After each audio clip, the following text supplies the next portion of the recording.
once again to the Threefold podcast, Threefold Collective podcast. Ooh. My name is Jay Cruz. And I'm Julie Cruz. And today is part 2 of how to ruin your marriage with an MLM or a direct sales company. Is that what the title was? It's not a how to. Like what? No. It's how an MLM or direct sales will ruin your marriage. Yes. Something to that effect. Last time we were just talking about communication, and we were talking about not communicating, yeah, making sure that you separate your time and be intentional about, giving your time to your spouse and not taking priority of the MLM or the direct sales over like your family. So there's like a hierarchy of how things should go. So it should be God first, then your spouse, and then your kids, and then everything else in your life. And guess what? Your job, whatever it may be, is the everything else. Yeah. So if that is destroying your marriage or your relationship with your kids, you probably have to take a step back. Reprioritize, yeah. And put the weight where it should be at. And the weight, again, like Julie and I, we were talking about this morning. Man, the only reason why we've been able to get through all the things that we've been through, and we'll talk about those eventually. Yeah. We'll get through all that stuff, is because of God. Not because Julie has good work ethic, or because I have good work ethic, or because I'm nice and kind, or she's whatever nice, not whatever. She's nice and kind as well. Yeah. Has nothing to do with that. Has to do with just fully like the grace of God over our lives. Mm-hmm. And that's the one thing that we can see when we look back. Like sometimes it's hard to see that in the middle of whatever you're going through. But then when you look back, it's like, oh my gosh, totally. That's where God was helping us. Yeah. But anyway, going into now. Well, not now. There was one more after that. So like after that previous, it was a fitness MLM. We went to another one that was, it was more. I felt like it was time to I felt like it was time to move on from the first one that I was a part of. It wasn't really that. What happened was somebody approached us with a different way of eating, and it was keto. Mm-hmm. And so we started doing it. Yeah. And we felt completely different. Yeah. We felt so good doing it that we were like, man, we could really do this. Mm-hmm. And then we came across a product that was supposed to aid with it, and like we were like, wow, this is really cool. This is really good. Let's start doing this. Like it feels like it's something we can do together. Yeah, and I think that was the goal. It wasn't so much like, hey, this other thing's not working out so well. It was more like, hey, this is something we both can get on board with. Something that we both feel like, because you wanted me to be more a part of what you were doing, is what happened. And so we started doing something together. Like, man, yes, we could do this together. It's really hard to do a regular full-time job. Yeah. And then to try and do something extra like that on top. You couldn't really do it. You can. There's the amount of hustle. But you couldn't really do it. I couldn't. Yeah. There's the amount of hustle that people can do. But again. I have plenty of girls on my team who work full-time jobs, and they're like killing it at it. I really think they're amazing. Yeah. Mine wasn't a full-time job. Mine was an all-day, night, on-call job. And so that's the reason why I couldn't do it as much, but those are excuses. You can do anything. You can be a boss lady, boss man, however you want to do it. You can do it. You really can. Man, I just didn't. It wasn't your priority. Man, I love my family. I'm sorry. And I love my wife. So like I wasn't doing all those. I didn't want to do too much extra. I wanted to be able to hang with them. So the whole point was I wanted to do something to support you. And we did. And it went well. I think I saw success with it. I think for all of these things, like all of the different businesses that I've tried. So starting off with the coupons and then moving into House of Jars and making mason jar tumblers, I learned, so much about customer service and how to take care of people, sometimes too well. And then, moving into a health and fitness. And so I used that customer service to be able to like help people and run groups. And I loved that. I loved the community aspect. I loved getting to know women and letting them get to know me and sharing vulnerable posts about who I am. I loved that. Even if it's hard, I think people relate those were to the harder than hard. we talked about. Okay. No, I know. That was crazy. And so like things that I learned from each thing kind of compounded. But one thing that I put on my vision board that 6 years ago, like through the years, it seemed so far-fetched, so huge and big. And I remember telling Jay my goal 6 years ago was to bring him home, right? Oh, you be ready. I'm bringing you home. Yeah. And I'd be like, okay. Yeah, he's like, okay, sure. But I had it on my vision board the whole time. And the longer that I worked, the more I thought that I could do it, but it just wasn't happening. Like no matter what I was doing, I just felt like maybe it's time to take it off my vision board, you know? Maybe it's time for me not to. You thought that you were going to quit? You were going to be a quitter? It wasn't like, I didn't, it wasn't an intentional or like I'm taking this off I just think it was yes, that's still the goal, but I need to make my goals smaller because that just seems so huge.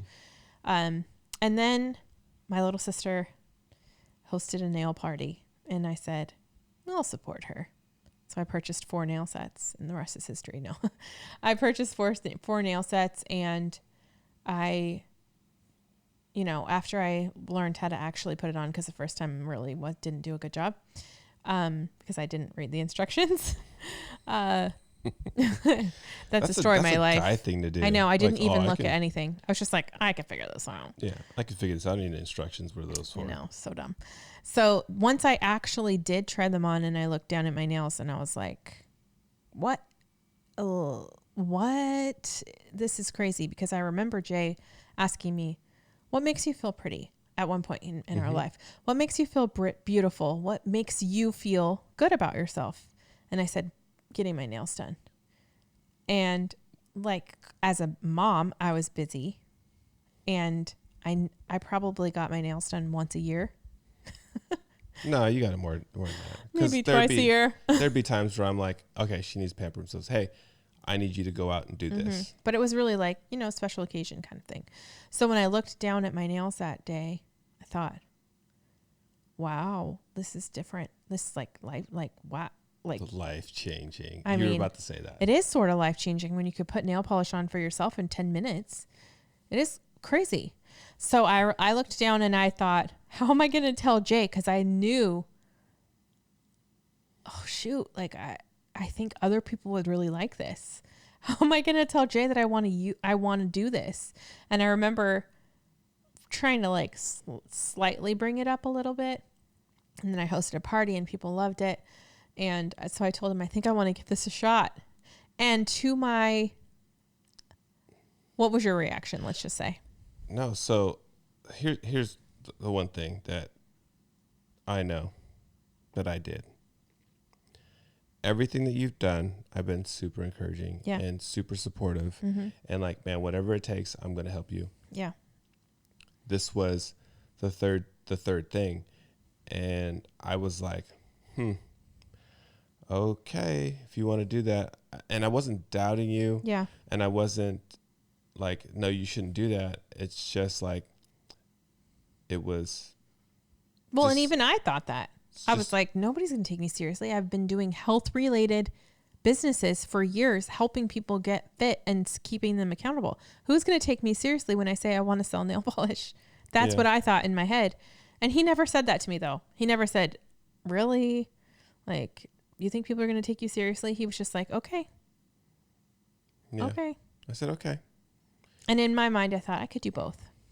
Yeah. And she did really well. Like, I was surprised. I was like, oh, that many people bought the nails. And here's the thing. Like, I support you. I just support you in everything you do. Yeah. And I promised her at some point, you guys will see it maybe on my YouTube channel, I'm going to eventually put on the nails to show that anybody can do it. I don't know if I'm going to read the instructions or not. I've watched them. He knows how to put I've watched her and my daughters put it on so much that I feel like I can just do it without the instructions. So maybe I'll do one, no instructions, and then I'll read one.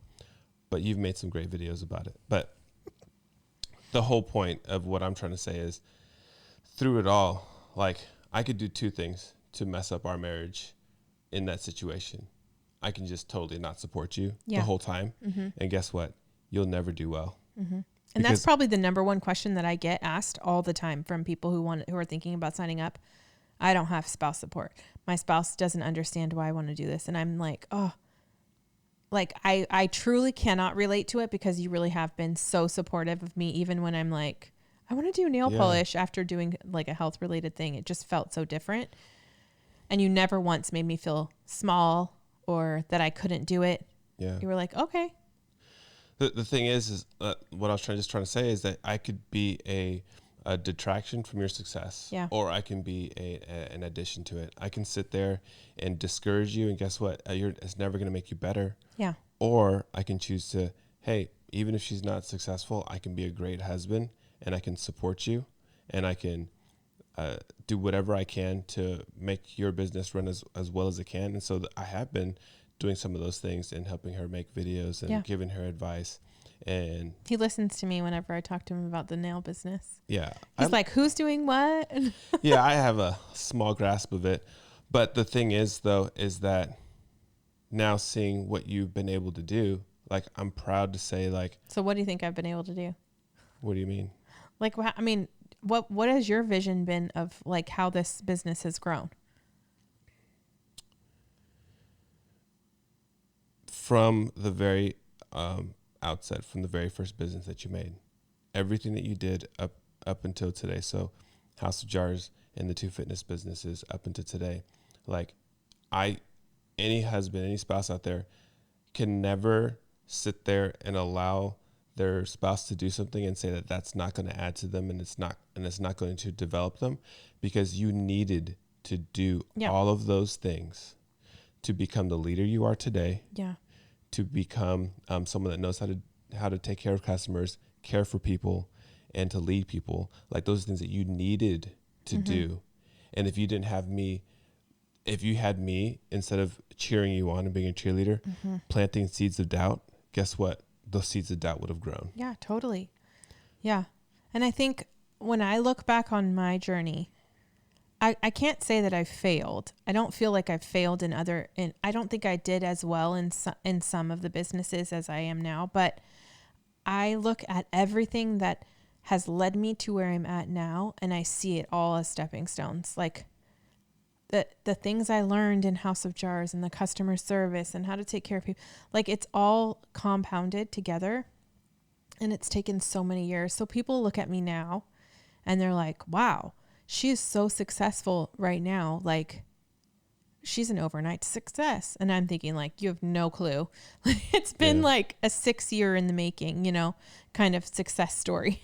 But when I look at my success, I see it as ours, because just as much as I've been working so hard, you've been supporting me this whole time, and supporting me in the family, and like stepping up in ways around the house that maybe you probably didn't want to do, but you did because you were supporting me.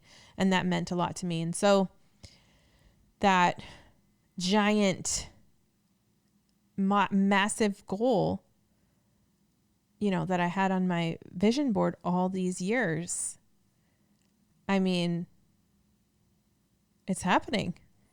Yeah. So after all that time, it's given me now, like today, well, now you guys all know, but today it's given me the ability to not work, for me to be someone that supports you from home, to be a stay-at-home dad, and do the things that I need to do. Because so my job currently, or previously, I spend a lot of hours doing it, and I didn't, even though I was home. So this is going back to the setting your priorities. So God, spouse, kids, everything else. My job was everything else. I love my job. I've edited video. Yeah, totally. And I made videos that people really liked, and I can't do that all the time. So by me, this is why this is a team thing. This is why the communication is important, because me supporting you all that time has helped you to elevate you to a level to where, I can stay home.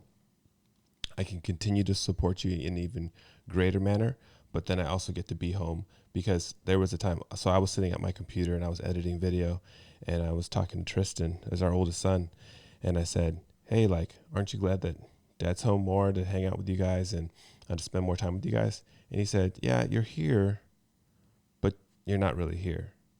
And that was the moment when I said, wow, like I might be doing what I really want to do, but my priority of God, spouse, kids, everything else is flipped upside down, where I'm doing the everything else, like the job that I really love to do.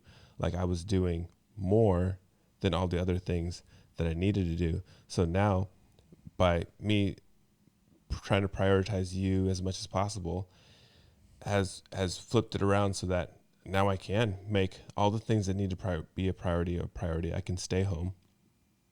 I can get the house a little bit in order. What you guys see on camera looks, somewhat in order, but there's some work that needs to be done. He's being nice. Yeah.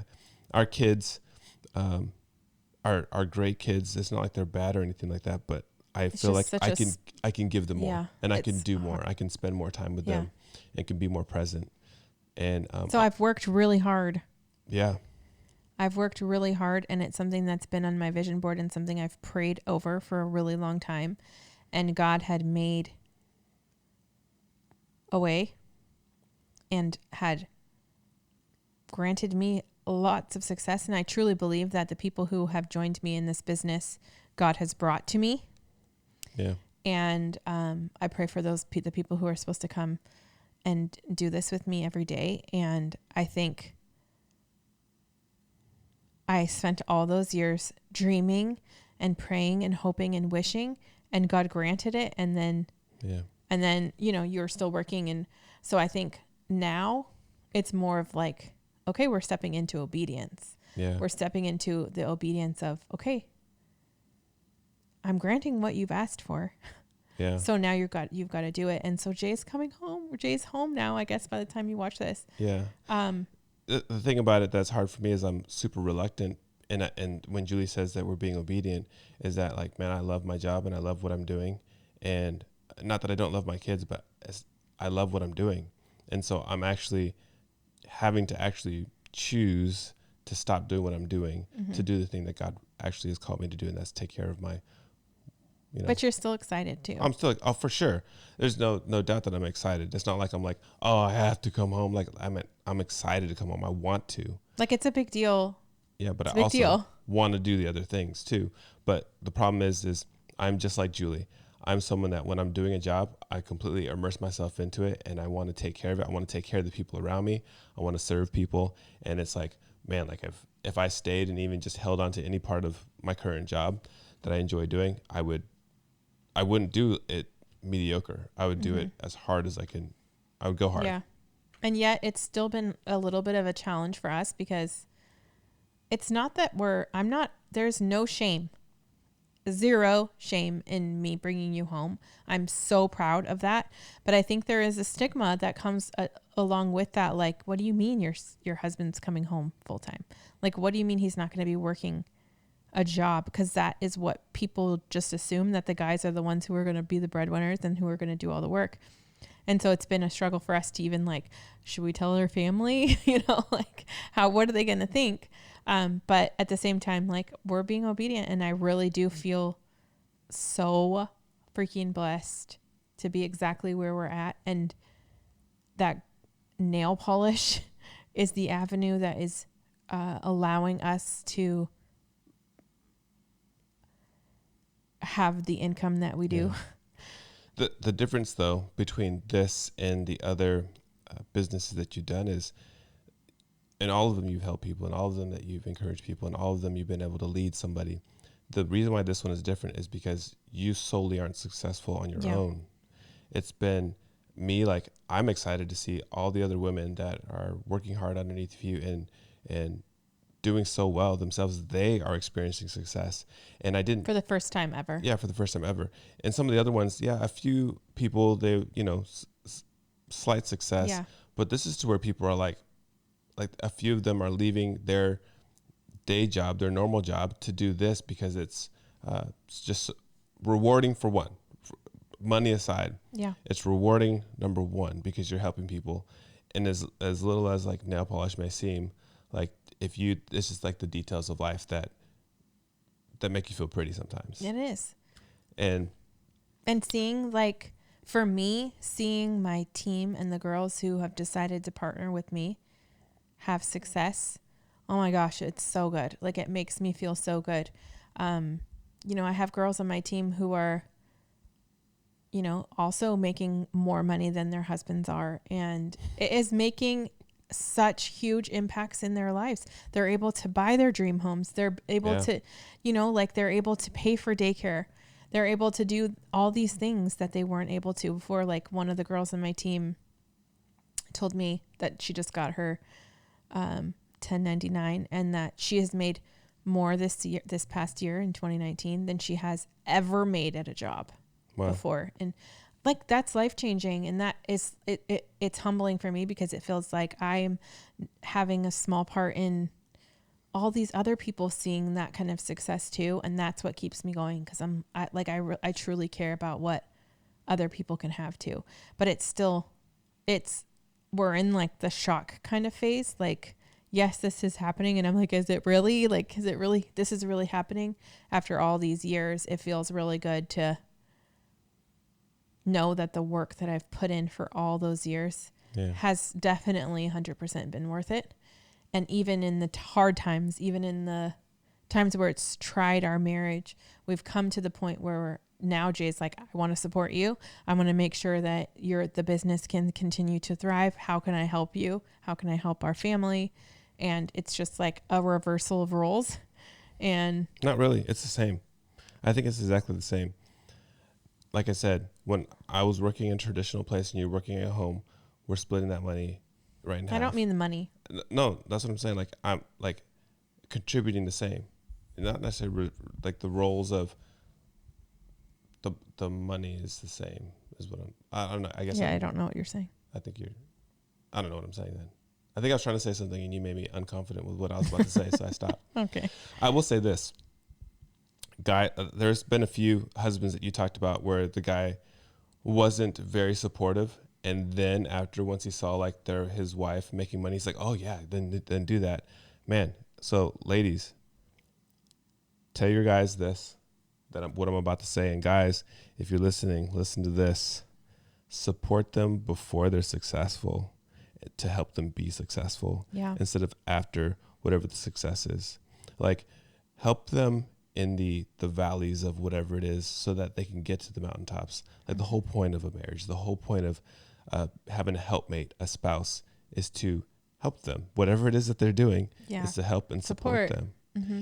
And by doing so, you get to be a little bit, take some of that credit and say, yeah, I helped you. Like, it wasn't just you, it was me too. I helped you and I encouraged you. You're welcome. Thank you. There you go. Yeah. No, I do believe that. And I think a lot of times people say, well, just tell your husband, give me a year and I'll show you. It's like, okay, that's good. Like, you probably will be. That's fair. I understand that. But like, I'm never going to be in the business of telling someone, oh, who cares what your husband says? Just sign up. Yeah, no way. That is not me. I want your spouse to give you support. They don't have to understand it. Okay. Jay didn't ask me questions about the compensation plan before I signed up. I'm not sure I even asked questions about the compensation plan before I signed up. I just saw the nails and I was like, oh, yeah, I think other people would like this. Because I honestly, when I signed up, I did not have expectations of what I thought it would be. I didn't have this. I could have Jay come home with me in the back of my mind when I had signed up with nails. But literally from the first day that I signed up, it's been like mind-blowing, shocking. Yeah, the one thing that I understood about all the things that you've done is, so I relate all things to fitness. And when I first started lifting, like, I lifted no weight. But the more that I did it, the more that I could lift. And the better I was at it, and the more I did different things because I was good at some of the easier things. The same thing has gone for all your businesses. So at first you didn't do well, but you brought whatever experience you did to the next, and you became stronger, and you became able to do something, and it compounded into something. Yeah. And I learned things the whole time. Yeah. So the thing about coaches is they see the potential in who that person is. Mm-hmm. And so as a spouse, you have to say, You married them for a reason. You didn't marry them because they were a loser. Right. You married them because, man, they're amazing now, but I believe in them and I see their potential, and you get the opportunity to coach them up and say, hey, you're not there today, but maybe if I keep encouraging you, you'll take that step and it'll eventually compound into like what it is today. Like right now, some of you ladies out there are probably like, man, I'm at the brink of what I'm doing and I want to quit doing whatever I'm doing. Keep doing whatever it is that you're doing and go all out and do your best, because you don't know when your breakthrough is going to be, because that moment that you're deciding to quit could be the very moment where your breakthrough is going. Or even this, you might have found a certain level of success where you're like, man, this is good enough. But have you reached your full potential? Have you reached everything that you could do? Mm-hmm. Like, never. Yeah. And that's the one thing about like why I love Julie so much, is that she's not content with just, she's never content with. Well, that was my word for 2019. With stuff, she's content. I'm like, I tried to be content. But with striving to get better, she's not content. And I love that. I love that she's goal oriented and she has things that she wants to accomplish. And because that's the way that I am. If I see something, a weakness, I try to expose my own weaknesses and make them better in some way or shape or form. Yeah. And man, you get the opportunity as a spouse, man, woman, whatever, to coach up your significant other and see the potential and help them realize the best version of themselves. Mm-hmm. And I don't think I would be where I'm at in this company and in this business if I didn't have that support. Yeah. Are you kidding me? The reason why so every single job that I've ever been in, I'd start at the bottom and I'd work my way up throughout that. The reason why I did that wasn't because, I felt like I needed to be a good leader. It's because I knew that I had somebody at home backing me and supporting me. Okay, I'll share something that's kind of like weird and random. I have only applied for 2 jobs in my life. Julie applied for every other job for me. Yeah, that's true. I've had 5 different jobs. I'll say I had like 5 different jobs, but you applied for 3 of them and I applied for 2 of them. And both of the 2 that I applied for were only because Julie wasn't around for me to do it. I don't mind doing that stuff, man. Yeah. And I think here's the thing though. So I would be in a job that I either had outgrown or I didn't enjoy anymore. Mm-hmm. And it was like draining the life out of me. And so because I was working, my wife, while I was working, she'd apply for another job for me. So I didn't have to think about that. And I just showed up at the interview. I would do some research and figure out like what it was that I was, what I was applied for. Yeah. Hello. And then I would go. Well, I think that is part of the reason why for me, it's emotional.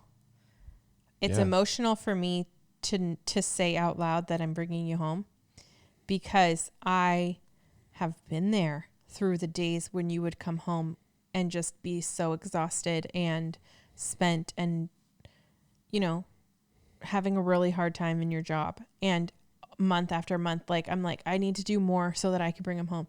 I need to do more so I can bring him home, because I don't like seeing that unfulfilled, hard, exterior for Jay. And that was really hard for him.